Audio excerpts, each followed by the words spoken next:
Hei Bung Karno, bagaimana caramu supaya rencana kita dan pembangunan rumah saya bisa tetap berjalan?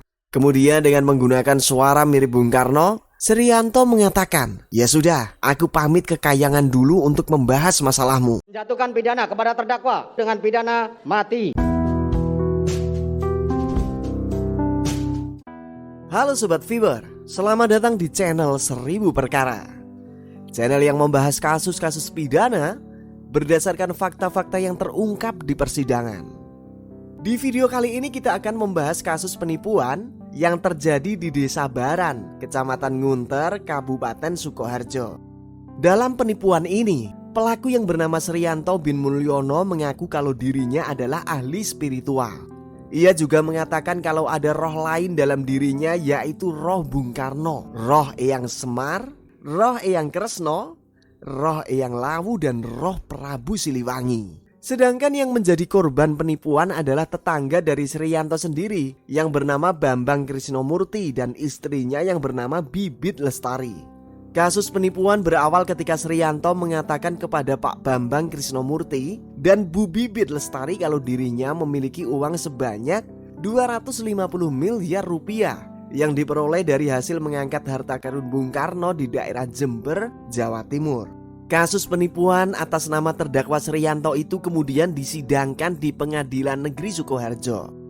Berdasarkan fakta-fakta di persidangan, akhirnya terungkaplah kejadian yang sebenarnya dari kasus penipuan itu.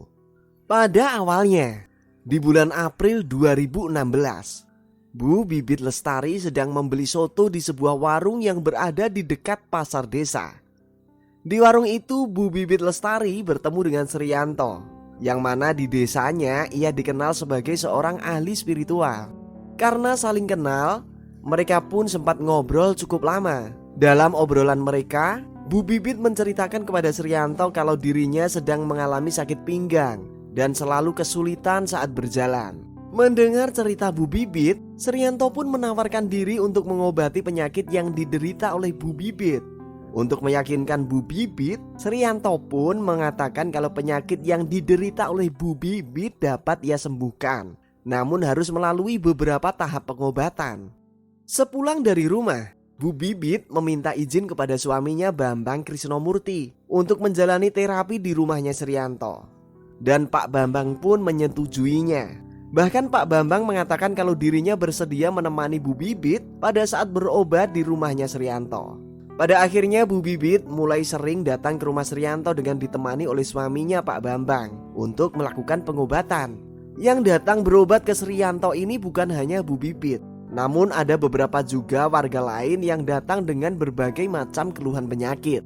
Pada saat melakukan pengobatan, Srianto selalu mengatakan kalau dalam dirinya ada roh lain, yaitu roh Bung Karno, Eyang Semar, Eyang Kresno, Eyang Lawu, dan Prabu Siliwangi. Setiap kali selesai melakukan terapi pengobatan, Srianto selalu berpura-pura kerasukan roh Bung Karno. Dan pada saat kerasukan, Srianto biasanya akan aktif memberikan wejangan dan janji-janji kepada setiap orang yang ada di rumahnya.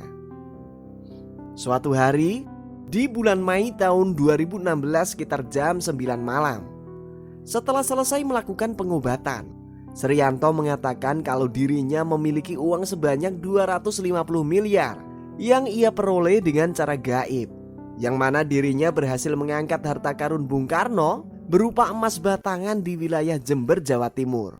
Srianto mengatakan uang itu belum bisa dicairkan karena harus menunggu petunjuk dari roh Bung Karno.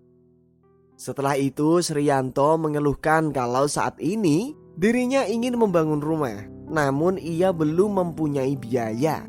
Karenanya ia bermaksud meminta pinjaman uang kepada Pak Bambang serta meminta Pak Bambang untuk mengurusi pembangunan rumahnya Srianto. Awalnya Pak Bambang mengatakan kalau dirinya tidak mempunyai uang. Namun setelah Srianto meyakinkan Pak Bambang bahwa nanti kalau uang 250 miliar sudah cair, ia akan mengganti uangnya Pak Bambang 2 kali lipat, serta akan membelikan rumah dan mobil untuk Pak Bambang. Pak Bambang yang termakan rayuan Srianto akhirnya secara bertahap mulai memberikan pinjaman uang kepada Srianto. Tak hanya itu, Pak Bambang juga mengurus pembangunan rumahnya Srianto, baik dari biaya maupun tenaganya.